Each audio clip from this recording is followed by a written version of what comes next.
여러분 안녕하세요. 침샘 내시경에 대해서 들어보신 적 있으실까요? 지름이 아주 미세한 내시경을 침샘에 삽입해 침샘 질환을 치료할 수 있다고 합니다. 우리가 음식을 먹을 때 분비되는 침은 침샘에서 나오고 있는데요. 이 침샘이 반복적으로 붓고 아픈 침샘염이 발생할 수도 있다고 합니다. 가장 흔한 원인이 타석증이라고 하는데요.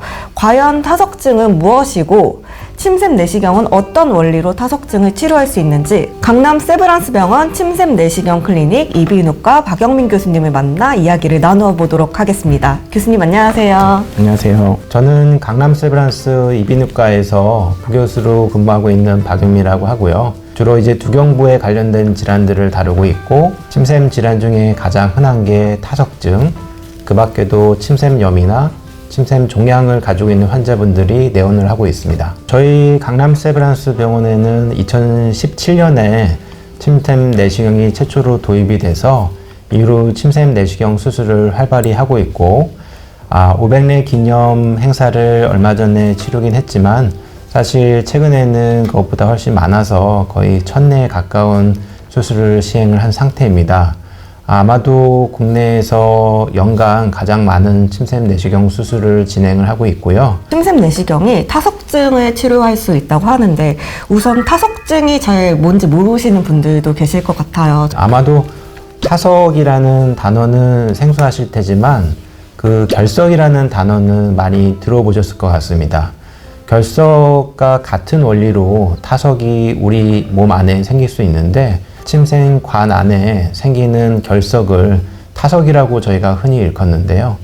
침 안에는 무기질과 유기질이 풍부하기 때문에 이 침샘관 안에 침샘이 잘 흐르지 않고 저류하는 현상이 나타나게 되면 이것들이 결정을 형성을 하면서 무기질과 유기질이 뭉치게 되고 타석을 이루게 됩니다. 그래서 가장 흔히 나타나는 증상은 우리가 식사 후에 턱 밑이나 귀 밑에 침샘이 위치하고 있는 부위에 종창이 나타나는 게 가장 흔한 증상이고요. 침샘, 특히 그 귀 밑에 있는 이하선 같은 경우는 주위가 단단한 껍질로 둘러싸여져 있기 때문에 침샘염이 동반되게 되면 통증이 굉장히 심해서 병원을 방문하지 않으시고는 치료하는데 많은 어려움을 겪으시고요. 턱 밑에 있는 악화선 같은 경우도 침샘염이 동반되게 되면 통증이 심하시기 때문에 자연 치유되기보다는 병원에 방문해서 적절한 치료를 받으실 수밖에 없게 됩니다. 저희 외래 내원 환자를 봤을 때 1에서 5% 정도의 환자가 침샘에 관련된 질환으로 내원하시기 때문에 전체적인 유병률은 굉장히 높다고 추정할 수 있겠습니다. 그러면 기존의 타석증 치료가 어떻게 이루어지고 있었어요? 타석은 그 생기는 위치나 개수에 따라서 치료 방법이 달라지게 되는데요.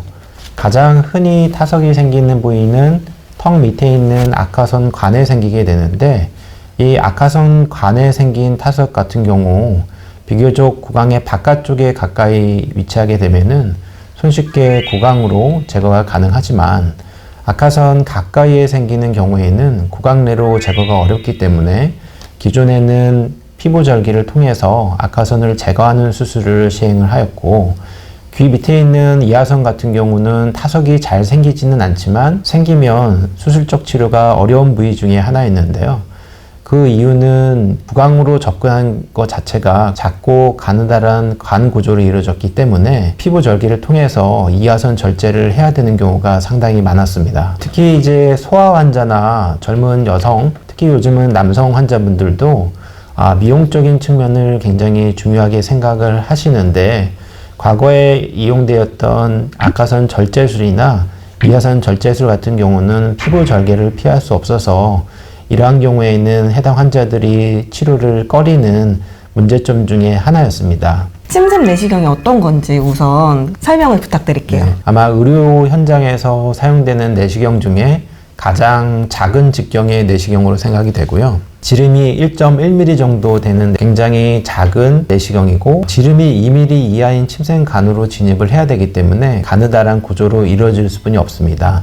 소형의 렌즈가 있고 또 옆에 채널을 통해서 여러 개의 기구를 삽입을 할 수 있는 구조로 되어 있는데요. 침샘관이나 침샘 안에 있는 타석 혹은 염증 동반 여부 등을 평가하는 데 사용되고 있습니다. 장점은 침샘이나 침샘 관안에 위치해 있는 타석을 구강 내로 침샘 내시경을 통해서 겉으로 드러나는 상처 없이 타석을 제거할 수 있고, 그럼으로 인해서 침샘을 보존할 수 있다는 게 가장 큰 장점입니다. 그래서 특히 젊은 환자분 같은 경우 미용적인 결과도 중요하게 생각하시기 때문에 수술이 필요하다는 설명을 듣고 저희 기관에 많은 환자분들이 내원하시는 걸 보면 그 침샘 내시경의 장점에 대해서는 해당 환자분들이 더 크게 인지를 하고 느끼고 계신 것 같습니다. 침샘염으로 증상을 호소하시는 분들이라면 침샘 내시경을 받고 싶다 하면 받을 수 있는 건가요? 침샘 내시경의 적응증은 타석이나 폐쇄성 침샘염이 의심되는 환자에서는 진단적 혹은 치료적 목적의 침샘 내시경을 시행할 수 있고, 타석이 아니더라도 곡소적으로 한쪽에 동반된 이하선염이나 악하선염이 반복적으로 생기는 경우에는 침샘관의 협착 등을 배제하기 위해서 침샘 내시경 수술을 시행할 수 있습니다. 이 침샘 내시경 시술을 할 때 마취가 필요한가요? 일반적으로 굉장히 가느다란 침샘 내시경을 사용하기 때문에 자그마한 움직임에도 내시경이 파손되거나 고장이 날 위험성이 있기 때문에 환자의 안전 그리고 장비의 안전을 위해서 일반적으로 전신 마취 하에서 수술이 진행되고요. 다만 수술 시간은 길지 않아서 30분이나 1시간 내로 종료되게 됩니다. 시술을 받은 당일날 저녁에 보통 퇴원을 하시고요. 다음날부터 일상생활이 모두 가능하십니다. 일상생활을 하는데 뭐 통증도 따로 없고 음식물을 섭취하는데도 다른 제약이 없다는 말씀이시죠? 타석이 굉장히 크고 깊이 위치해 있는 경우는 하루 이틀 정도 통증은 지속될 수 있고요. 그리고 수술하고 하루 이틀 정도는 구강 위생을 위해서 가능한 한 시기를 좀 부드럽게 유지하시고 식사 후에 입을 잘 헹구는 것이 좋다고 설명을 드리고 있습니다. 네, 그러면 이 침샘 내시경 수술 다른 부작용은 없을까요? 침샘 내시경 수술에 동반된 중대한 합병증은 보고되지는 않았고요. 다만 침샘과 침샘관 자체를 보존하기 때문에 추후 시간이 지나서 타석이 다시 생길 수는 있지만 그게 이 시술에 따른 부작용은 아니고요. 그리고 침샘 내시경을 통해서 가능한 침샘이나 침샘관 안에 손상을 주지 않고 시술이 이루어지긴 하지만 수술 후에 침샘관의 협착이나 그로 인한 하마종, 침이 고이는 증상 등이 나타나는 합병증이 생길 수는 있는데 흔하진 않고 대략 1% 이하에서 발생하는 것으로 알려져 있습니다. 한 번 수술 받는데 비용이 얼마나 되나요? 아쉽게도 아직 이게 보험 적용은 되고 있지 않아서 아마 이미 비급여 형태로 지금 행해지고 있기 때문에 의료 비용은 기존의 타석 제거나 타액선 제거에 비해서 본인 부담은 조금 더 많은 수준인 것을 알 수 있는데요. 최근에 저희 의료 정책이 보험 급여가 점점 확대되고 있기 때문에 가까운 시일 내에 보험 적용이 가능할 것으로 예상은 하고 있습니다.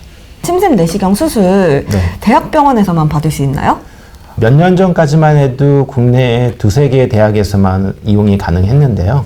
최근에는 개인 병원의 의원에서도 이러한 내시경을 도입하는 곳이 점차 늘어나고 있는 것으로 알고 있습니다.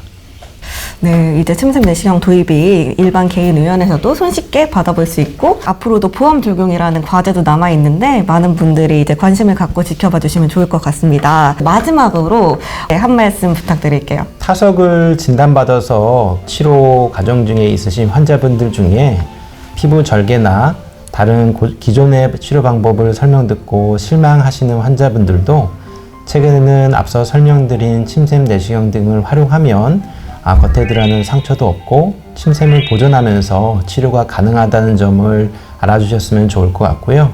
저희 기관뿐만 아니라 앞으로는 많은 기관에서 이러한 시술을 통해 환자분들에게 도움을 줄 수 있을 것 같습니다. 네, 오늘 교수님 좋은 말씀 감사드리고요. 네. 다음에 또 비욘드에서 더 좋은 소식으로 만날 수 있으면 좋겠습니다. 네, 감사합니다. 감사합니다.